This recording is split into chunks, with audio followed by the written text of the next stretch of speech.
Rust? What rust? Geno Smith didn't show any rust in his first action, barely breaking a sweat while leading the Seahawks downfield for a 2-minute touchdown drive. We're going to be diving into an impressive performance by Seattle starters in a 37-33 win over the Browns coming up next here on our post-game edition of Locked On Seahawks.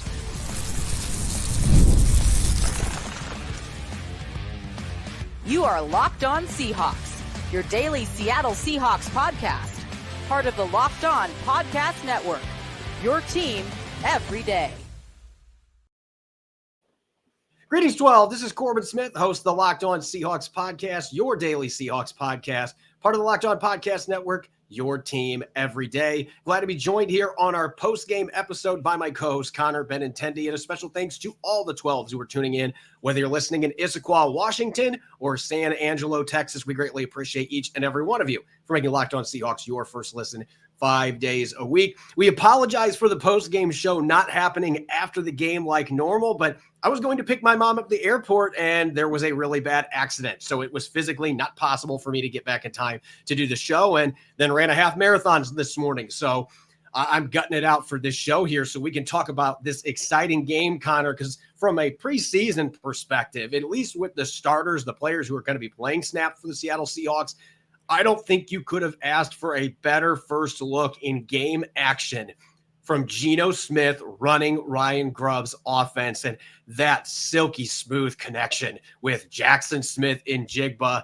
Near perfect performance from Geno Smith, barely breaking a sweat before exiting stage left after a touchdown drive. And that is ultimately what matters coming out of this game. Yes, it's nice the Seahawks won, but at the end of the day, it was how the starters played on both sides of the football that was a huge deal, particularly with Geno slinging the pigskin. Yeah, obviously we're going to get excited about the starters just because that's what we're expecting to see come week one. And obviously, as you alluded to, Corbin, that I will admit that the pass to Jackson Smith and Jigba got me a little bit more excited than even the touchdown catch by DK Metcalf, purely just because as soon as I saw Jackson Smith and Jigba there in the slot, cut out to the outside, running that fade route, I immediately thought, we're finally getting to see Jackson Smith and Jigba be targeted beyond 6 yards down the field. And obviously just a beautiful throw there from Geno Smith. And obviously Geno just looks lights out. You know, he misses his first throw, completes 4 straight. We don't even call a run play on that first drive. Overall, that's just exactly what you wanted to see from those starters. And if they take that momentum and roll it straight into week one, let's just hope that you know they're able to continue that. And I think that they will. And obviously Ryan Grubb, had a couple plays dialed up there going into that first drive, and it worked to perfection. Being at training camp and even OTAs, mandatory minicamp, getting to watch Geno Smith run this offense, nothing that happened on that first drive surprised me at all, because that is what we've seen number 7 do literally since he first started working with Ryan Grubb and they got in the practice field. He has just been an incredible command of this offense.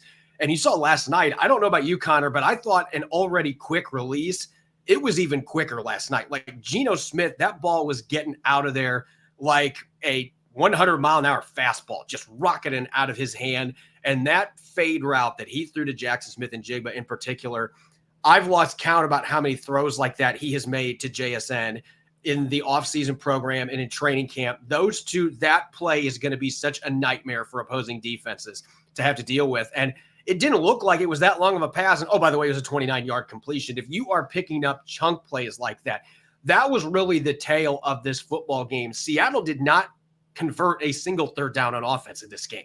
Now, Geno Smith didn't even have to worry about that because the Seahawks were not getting to third down on the drive that he led them downfield. 5 plays, 62 yards, under 2 minutes to get that touchdown.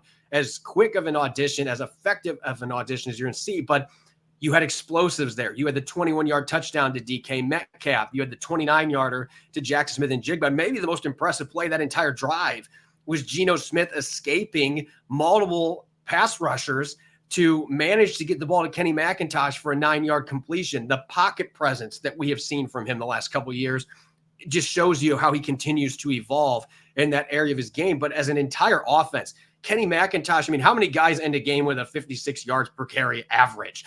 1 carry, 56 yards, including a nasty stiff arm on a safety for the Cleveland Browns and then coasting to the end zone for that score. D. Eskridge with a 79-yard punt return that was exhilarating, going sideline to sideline, showing the juice that we just unfortunately have very seldomly seen from D. Eskridge because he's been hurt all the time. But just chunk play after chunk play on offense and special teams.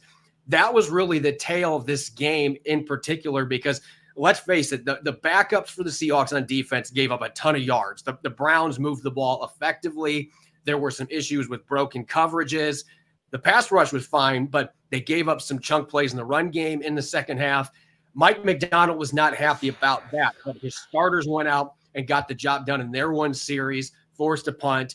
Geno Smith goes down real quick, basically blink of an eye, and leads a touchdown drive. So that is ultimately what really matters there. You're still evaluating your guys on your second, third, fourth string offense and defense, obviously, but you wanted to see in this game the longest look you're going to see from your offensive and defensive starters. You want to see how those guys look getting ready for week one. And I thought both groups looked really impressive, with the only silver lining here is hopefully Uchenna Nwosu was okay. That was the one potential cost coming out of this game with a knee injury.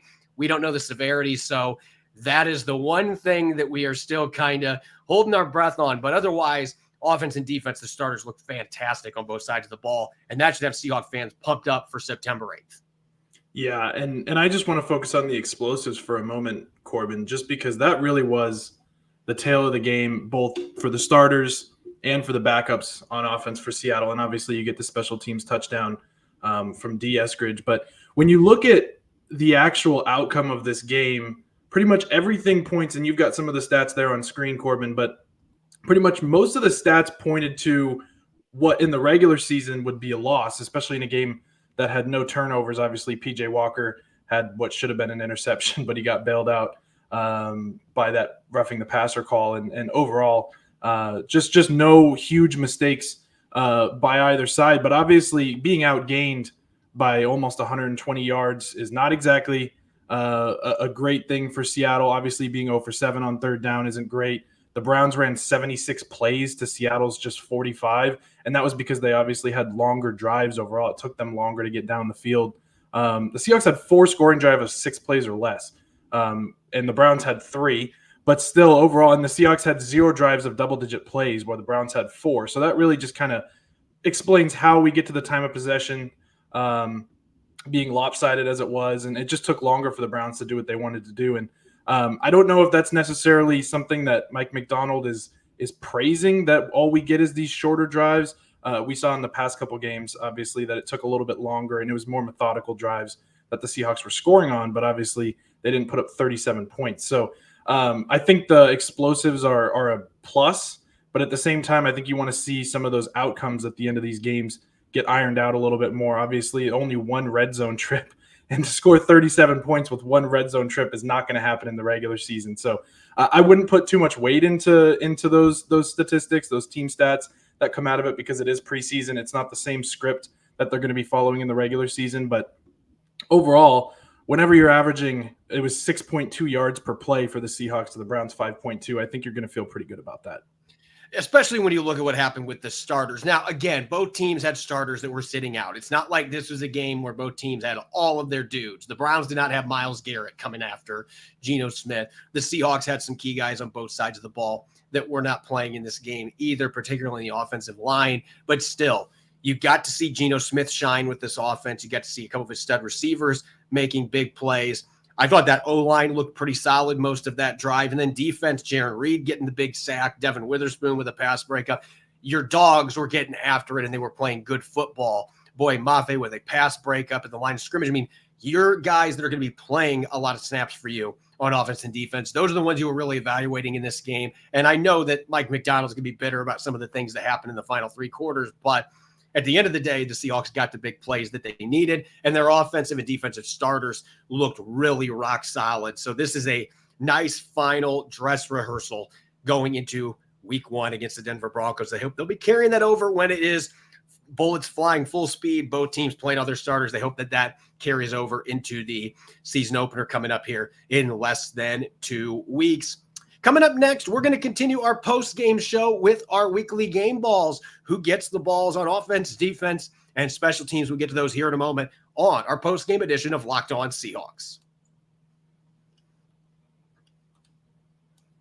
Locked On Seahawks is sponsored by BetterHelp. What's the first thing you'd do if you had an extra hour in your day? For me, right now, I'd be taking a couple extra ice baths. The best way to squeeze that special thing into your schedule is to know what's important to you and make it a priority. Therapy can help you find what matters to you so you can do more of it. At BetterHelp, online therapy will assess your needs and can match you with your own licensed professional therapist in less than 48 hours. So if you're thinking of starting therapy, give BetterHelp a try today. It's entirely online, designed to be convenient, flexible, and suited to your schedule. Just fill out a brief questionnaire to get matched with a licensed therapist and switch therapists anytime for no additional charge.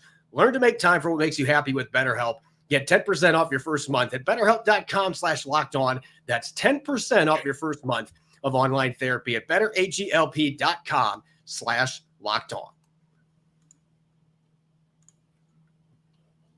Welcome back to the post-game edition of Locked On Seahawks. This is your host, Corbin Smith. A special thanks to my co-host as well, Connor Benintendi, for being flexible and allowing this show to go on today instead of last night. Got stuck in traffic with a big accident at the SeaTac airport in front of us. Luckily, we were not involved in that accident, but prevented me from getting the computer in a timely fashion to do the show last night, and then ran a half marathon this morning. So plenty going on, but we still got tons to dive in with this game, post-game here, this pre-game finale, preseason finale. Can't even talk right now. Preseason finale against the Cleveland Browns, a 37-33 victory. Let's get to our game balls, Connor, and I'm going to do the low-hanging fruit here on offense because we were just talking about, look, at the end of the day, we got to also consider the guys that are going to be playing in this football game. So Geno Smith is going to be getting my game ball.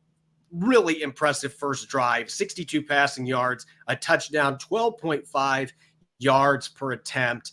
And again, Connor, it goes back to just the way Geno Smith did this, getting the football out of his hand quickly, throwing with anticipation, great touch. And aside from that first pass that airmailed over DK Metcalf, that was the rust. And after that, okay, I made a bad pass. I'm going to come back and now torch you on a 29-yard slot fade route to Jackson Smith and Jigba, where he just feathered it over the defender, dropped it into the bucket.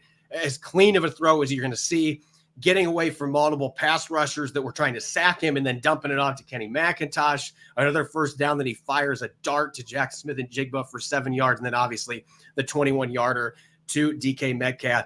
You really couldn't. You could nitpick about that first throw, but otherwise those 4 passes that were completed were as accurate as going to come and just getting the football out and looked really comfortable in Ryan Grubb's offense. So look, there's other players on offense that we can give kudos to in this game, but Geno Smith, it's pretty obvious to me, based on what we've seen in training camp and seeing that transition here into game action against, albeit not all starters for the Cleveland Browns, is a really encouraging sign for Ryan Grubb's offense. Yeah, I think it's okay to take the low-hanging fruit in this situation, Corbin. That was one of those. This is one of those times where, well, it's the last time where there's going to be low-hanging fruit, because after this, every game is going to matter, and we're going to probably have a whole lot more players that can contend for game balls. Whereas Geno Smith, I think, was the clear-cut one. I obviously went a little bit of a different direction. I know you might not agree with it, Corbin, but I had to give it to him just because I know there was a hold on Christian Haynes. It was a pretty clean pocket. It was just a mistake by the rookie. Overall, Cody White should have had a 73-yard touchdown reception. He should have been leading the Seahawks in receiving by a massive amount. I mean, the next closest, he would have had 2 receptions for 84 yards. The next closest receiver would have been JSN with 2 catches for 32. I'm giving him credit for the 73-yard touchdown reception. Now, I still don't think Cody White makes this roster, but he displayed an excellent use of hands to be able to create separation from the cornerback. I thought for a moment there he may have pushed off a little bit, but whenever I watched it back, it looked pretty clean overall, and obviously no flags were thrown there. But the play didn't count. Overall, I just thought Cody White played pretty well whenever he was in there, and he did play quite a bit. So I'm just giving the man credit for what should have been, because if Haynes doesn't hold just a little bit too long there, we're giving Cody White a whole lot more flowers than most people probably are today. This may be a first in the history of Locked On Seahawks. We are giving a game ball for a could-have-been play. I agree with you. It's preseason. It's preseason. Yeah, it's preseason. We're in preseason mode, too. We give game balls to guys. I agree with you in the sense that play, it was a phenomenal catch, too, because he had it on his fingertips and it was bouncing around a little bit, but he was able to concentrate and reel the throw in. And it was a great throw by Sam Howell, by the way.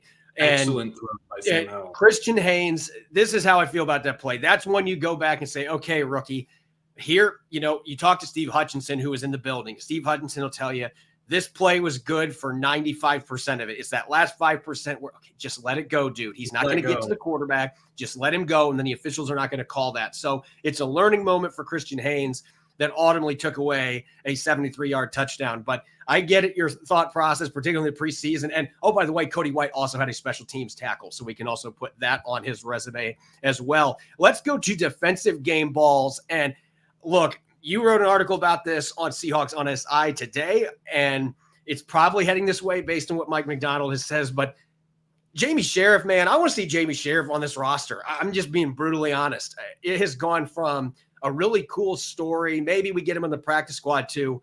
I want this dude playing on Sundays for the Seattle Seahawks. I just think Jamie Sheriff, the ability to lock up opposing quarterbacks, he has done it in a number of ways. Like, this is not your traditional 1850s sheriff that has one or two strategies to get guys locked up. Like, this guy has a full palette of pass rushing moves.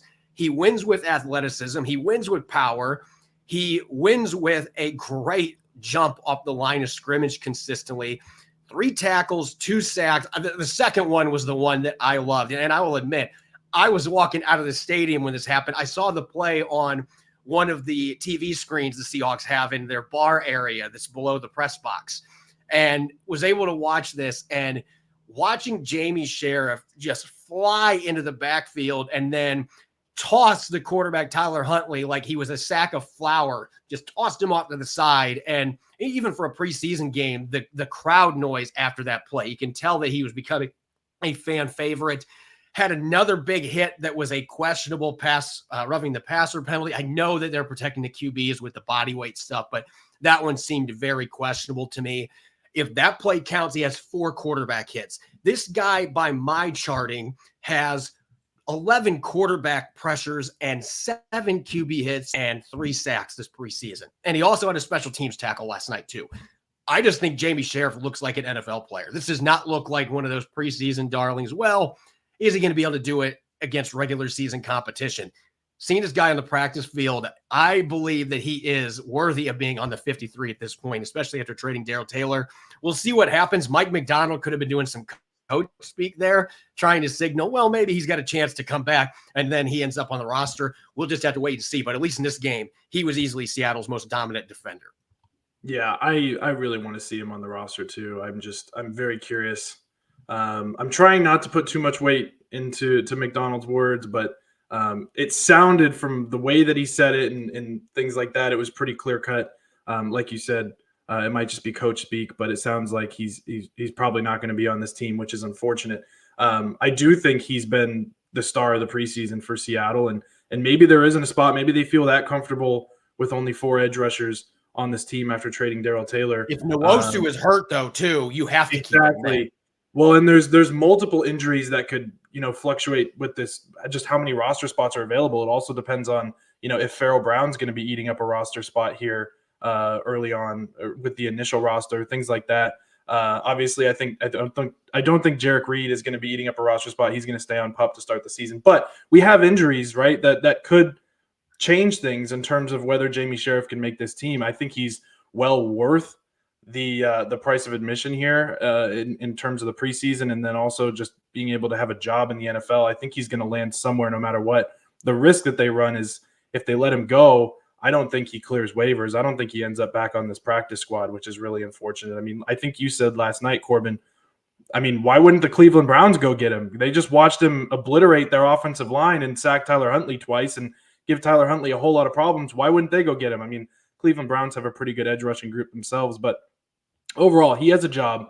It's just unfortunate that it might not be with the Seahawks because he's just been so good, especially as a JUCO product who was delivering beer 2 days before. I was just going to say, man, I don't want to see him delivering beer anymore. I want to see him delivering sacks, man. That's what he should be doing.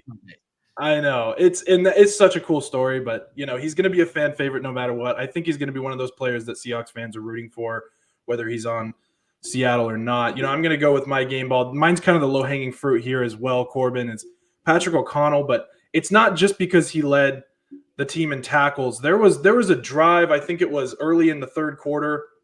It was that one where Cleveland was able to convert that fourth down, and Patrick O'Connell was able to force that fourth down. But he had like 5 straight tackles on one of those drives where he was just flying around the field. He was pretty good in coverage. Overall, I still don't know if he makes this roster either, just because John Radigan's been so good as a sort of depth inside linebacker. But at the very least, Patrick O'Connell is a practice squad player for this team, and if he doesn't get picked up by another team off waivers. So I really liked what I saw from Patrick O'Connell, which he's been kind of up and down, as have Radigan. But yeah, there was just like one of those drives there where he was just flying around. Nobody was making tackles other than Patrick O'Connell. And I was like, all right, that's enough. That's enough right there to really make a statement. Go into our special teams ball, and I know you're going to give your own special teams ball as well, but I know that both of us, look, D. Eskridge, the embattled D. Eskridge, he has had plenty of criticism on this show, whether it's been suspensions with domestic stuff going on off the field, the constant injuries, the inability to produce on game day. I mean, he has put himself in this position. He has not performed anywhere close to his second-round pick status, but when we've gotten to see him on the field, you can see the traits that the Seahawks were enamored by when he was coming out of Western Michigan, including the legitimate 4.3 speed. And that has never been questioned. It's just you can't keep him healthy enough, long enough to be able to utilize him. But last night, that was as exhilarating of a punt return as you were ever going to see. The Browns actually had pretty good coverage on that play initially. They had Eskridge pinned along the left sideline, and he was able to squeak free and started running back towards the other sideline and basically running an end around and just used that 4.3 speed to outrun the competition. Then he got a couple key blocks. Derek Young had an awesome block at the tail end of that punt that really sprung him. But you could just see how happy his teammates were, because I think his teammates understand, like, this guy has talent, but it just has not come together for him to have this moment on this 79-yard punt return where he looked like a legitimate threat. I mean, we saw a big kick return against the 49ers last year. If he is going to have a chance to still stick on this team, it's because there are very few guys that can run like that on kick and punt returns.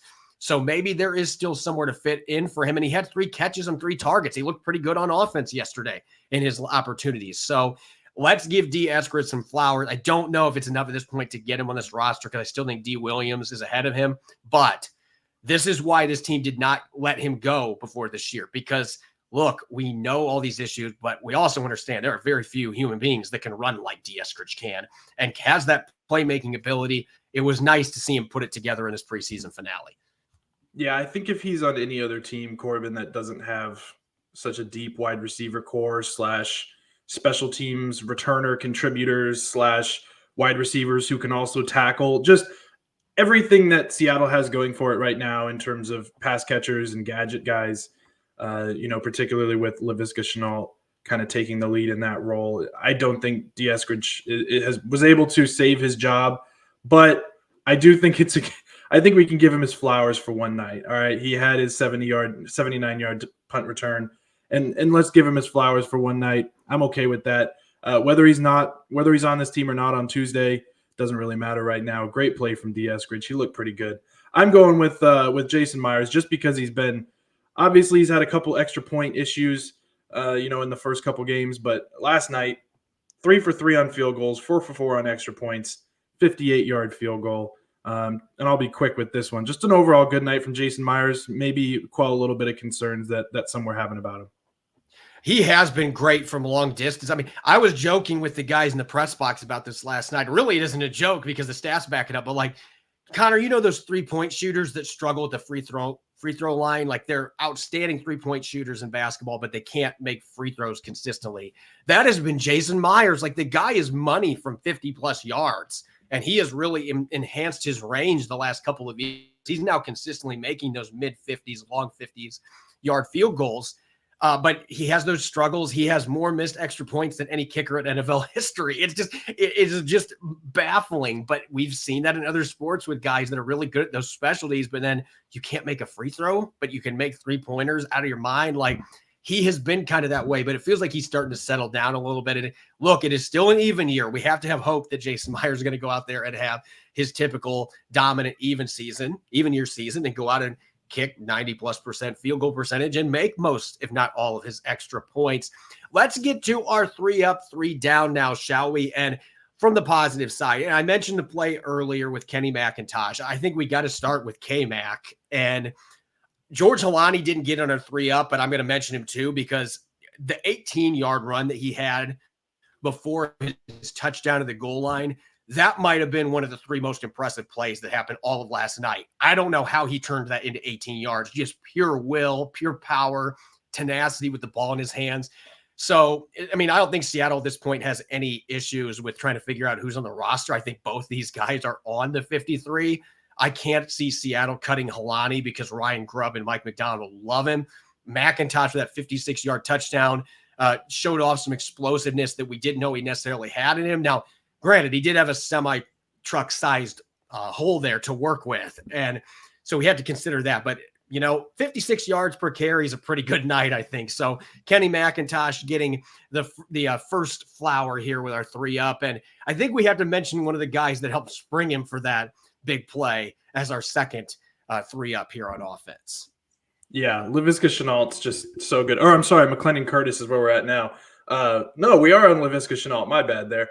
Laviska Shenault was just, overall, he's been evolving as a blocker so much. And that's one of the things that what we were just talking about where D. Eskridge just isn't coming in quite as much as Laviska has. Laviska offers the return capabilities. He had a rush in this game as well, which he's done in the past. He's just doing everything on offense. He is the true gadget guy at this point. And Kenny McIntosh,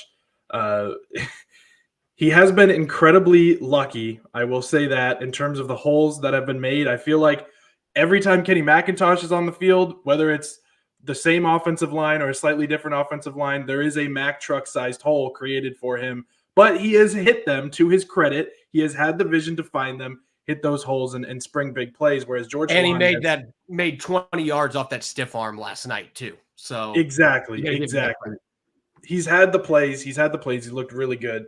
And then obviously DJ James there at the back end, Corbin. It was encouraging to see him be near the ball a lot more last night. It feels like he had been away from the plays so much throughout the preseason. He just hadn't been great in coverage. There had been a lot more miscues. Last night, you just saw him flying around to the ball a whole lot more. And that was encouraging from the rookie, who I think a lot of us are kind of hypothesizing might be more of a practice squad candidate than a 53-man roster candidate. And that might still be true. But at least last night, he showed a little bit more to the coaching staff to maybe make one final push whenever they're going for those final cutdowns. Can you think of a 180-degree switch up from one preseason to another that was more obvious than what we saw from DJ James last night? We had him as our number 1 guy on 3 down last week. He had a dreadful performance in Tennessee. And he comes back and gets a couple of really nice tackles at the line of scrimmage as a run defender. He gets his first NFL sack. I know it doesn't officially count, but still, it's his first NFL sack, getting after Dorian Thompson-Robinson. And we saw him make a few plays in coverage yesterday as well, at least that he was in good position. So I thought that this was a really impressive statement by DJ James with the way he played last week. And now that Artie Burns is out, I'm telling you, seeing his shoe off, I'm hoping it's not an Achilles injury. The Seahawks did not give an update last night. But if Artie Burns has an Achilles injury or something significant like that, DJ James' chances of making the roster go up maybe 100% because now he is your number 2 slot corner. You have to slide him in there. So that injury and the fact that DJ James played much better last night against, quite frankly, better quarterbacks than what he saw the week before, at least in my opinion.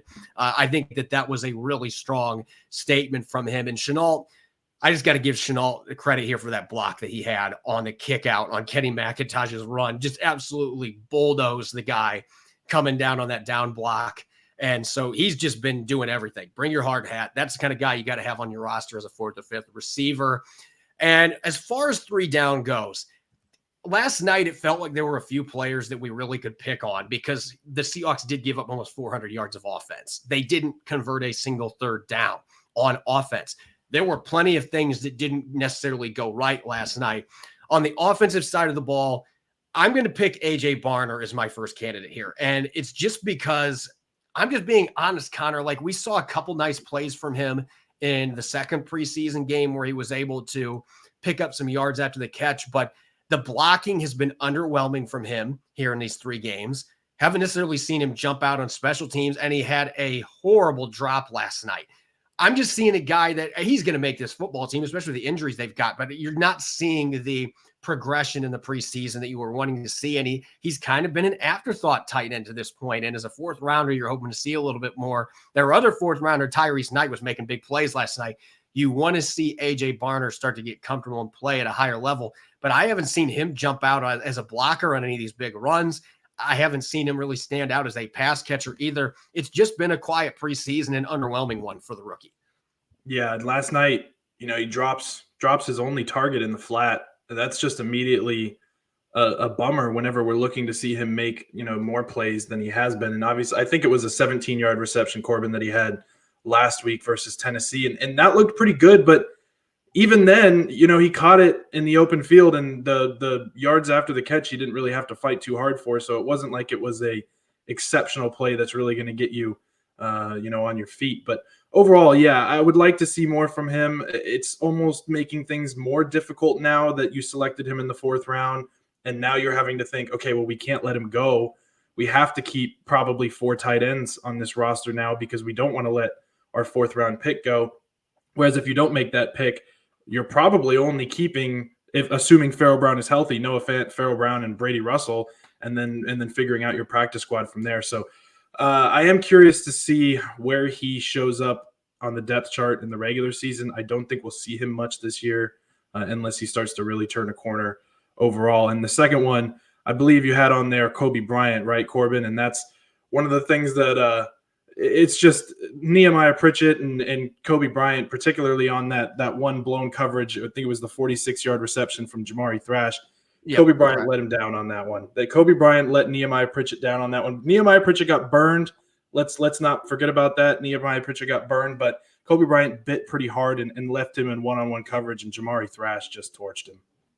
And that was not the only play. I've not had a chance to go back and look at the all-22 yet, but being in attendance last night, you get the all-22 perspective when you're watching from the press box. It's different than watching the TV copy. So that was one where he was just late getting over there from his safety responsibility. But he had a couple other plays in coverage where he just seemed like he was kind of in no man's land. And so it's kind of unfortunate because it feels like he's gone in the different direction. He had that interception the first preseason game, nearly had a second one, but then it feels like the last 2 games that it's been a step back, while Ty Okada has played fairly well at the safety position. And so I think he's on this roster, especially with Rayshawn Jenkins' situation. We don't know where his health is at. I think Kobe Bryant's still on this roster. It's not like he lost it last night, but it does feel like he is going through growing pains playing that safety position full time right now. The other player that I want to mention, McClendon Curtis, to me, is on this roster. I think he's like Kobe Bryant. I don't think there's any issues with him being on this football team. And there were some good plays last night. Don't get me wrong. He had a really nice down block on Kenny McIntosh's 56-yard touchdown, for example. There were a few really nice pass blocking plays, but he also got beat a bunch. I had 6 quarterback pressures that I charged to him in my charting during the game. He was having a lot of issues with Cleveland's backup guys getting around him. There were a couple of times that Sam Howell was trying to step up in the pocket, and the main reason he had to do it is because there was pressure coming from McClendon Curtis's side. So you're seeing some inconsistencies, some struggles in the pass blocking department. I think he's been great in the run blocking department, and he can play guard, both guard spots in a pinch. I think guard is a better position for him, to be honest. In the NFL, I think it helps him with some of the deficiencies in pass pro as well. But you got to see some of those limitations that are maybe there for him playing tackle against NFL pass rushers last night. So he's not in jeopardy of losing his job, but he was a guy that struggled quite a bit last night in the win over the Browns. And they've got some other young tackles there that are going to be pushing him. So I think he's on the roster, but certainly not the best of finishes to the preseason for McClendon Curtis. As always, you can follow me on X and Threads at Corbin Smith NFL. You can follow Connor at CJohn Benintendi. Make sure to subscribe to Locked On Seahawks on YouTube and wherever you listen to your podcast to make sure you don't miss a single episode. When we come back tomorrow, I'll be rejoined by my co-host in crime, Rob Rang, and we'll have some Monday musings and our final projections. Who's going to make this Seahawks 53-man roster? There may be some cheating there as the cuts start to trickle in, but we're not going to say it's cheating in that case. But we'll have our last projections and stuff coming up tomorrow. So make sure that you're listening in. Enjoy the rest of your Sunday. Go Hawks.